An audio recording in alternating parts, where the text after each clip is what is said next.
my son was asking, while it's going like this, what do we look for? What's the draw on liquidity? Where do we look to see price going? Where is it likely to go to next? Well, we don't look at just the original consolidation here and think to ourselves, okay, well, all we're going to do is look at the high and the low, and that's all that matters. Because I'm never teaching trading in this consolidation to get to just this level. That's too small. It's too myopic, and you're not going to do well if you're just looking at it like that. So what are we supposed to be doing? Well, you got to come off that 1 minute chart and go at least up to a 15-minute time frame. So with a 15-minute time frame, you can see that we had relative equal highs here. So that was an obvious level to do what? Anticipate price wanting to clean up this area up in here. So just like we have here, there, and we had sell side there. Now, while it's moved up here and we've moved sideways, inside this pre-market opening before 9:30, we were in this small little range, which was part of this consolidation here. What is it more likely to do if you had control to steer price with the expectation of knocking out other traders so that way you could take their position over where they get out with a loss? Where they get out with a loss, your intentions are to take that trade over exactly where they get out. Understand that these markets operate on the basis of liquidity. They seek yield, and they like to reprice to cause efficiency where there's inefficiency. When you take a step back and you look at it from that perspective, it makes things so much more simpler. Because wherever the maximum pain is, that's the path of least resistance for price. What does that mean? Because we moved off that 1 minute chart, a bellwether time frame for me is 15 minutes. Okay, so if I'm looking for something that is liquidity based, where I'm looking for a draw on liquidity that's going to have an impact for the session. I'm not talking about an hour candle where I can trade inside a 1 hour candle and I can get a scalp and I can make what an average person can earn in a week with every single 1 hour candle. I don't need to do that. You shouldn't try to do that. But for the sake of understanding the highest degree of probability where the market's going to reach for, you have to come off that 1 minute. You got to come off that 5 minute, go to at least a 15-minute time frame. Why? Because the majority of short-term fluctuations that's going on in intraday algorithmic price delivery is on that time frame. Now, I'm going to say it in simpler terms. The liquidity you're looking for as a general go-to that's going to serve you the best is a 15-minute time frame chart. That's the ones that are so clear and they're obvious. They don't hide them from you. They can never hide them from you because this is the first one they work off of. When we're in this little consolidation in here, which is all part of this larger consolidation that's to the left, you see all that? Where is the market jagged versus where it's smooth?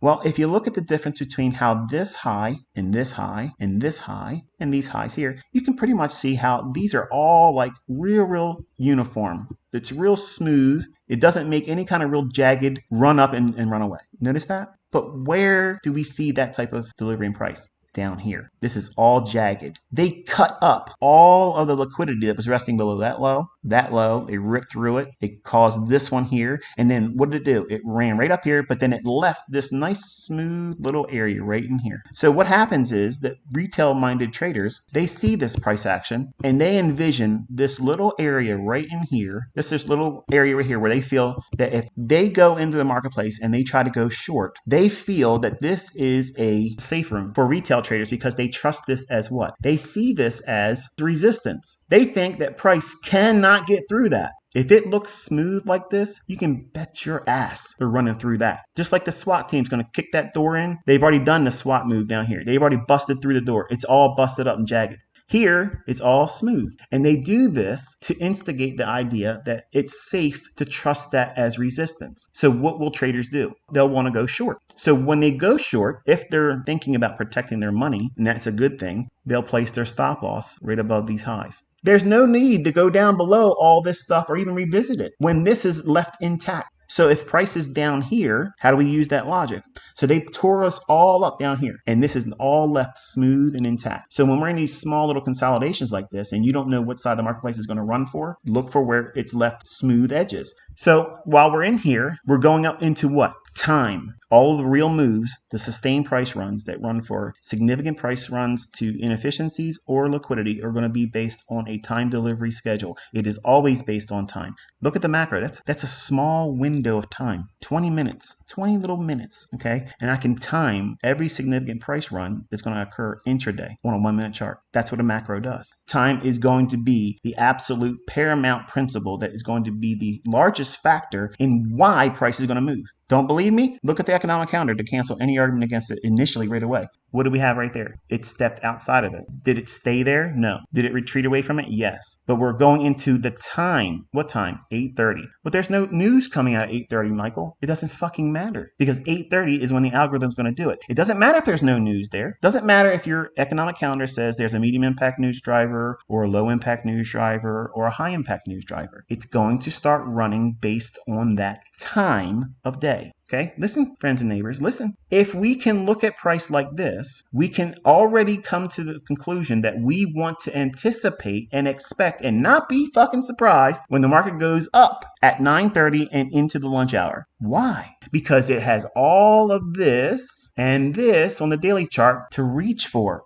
So if it's going to go above here, how far can it go past that ICT? Well, that's where this level came from.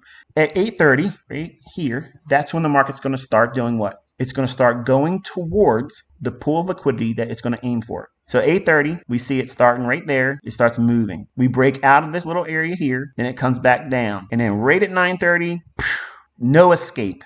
So we ran through it, took them out, and then for good measure, ran deeper. Come up to this level here, and then started pulling back.